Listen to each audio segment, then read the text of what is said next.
Welcome to our guide on making page breaks in MS Word. Mastering page breaks ensures a professional document layout. This guide covers basic to advanced techniques across Word versions. A page break in Word signals the end of a page and starts a new one. Unlike automatic breaks, manual breaks are user-inserted, ideal for separating sections or chapters. To insert a page break via the ribbon, position your cursor, go to the Insert tab, and select Page Break. Alternatively, use Ctrl+Enter on Windows or CMD+Enter on Mac. Inserting page breaks is consistent across devices. On Windows or Mac, use Insert Page Break.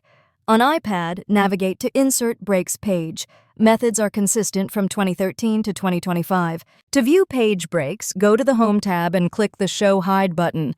This reveals page breaks as dotted lines labeled Page Break. To remove a page break, enable Show Hide, locate the break, select it, and press Delete. This makes managing breaks straightforward. Use paragraph formatting for advanced page control. Access the paragraph dialog via the Layout tab. Options like Widow Orphan Control and Keep with Next enhance document flow. Inserting a blank page differs from a page break. Go to the Insert tab and click Blank Page. This adds a complete, empty page to your document. Troubleshoot unexpected page breaks by checking paragraph formatting, using Widow Orphan Control, and modifying style settings for consistency. In summary, use Insert Page Break for manual breaks, Show Hide for visibility, and paragraph settings for control.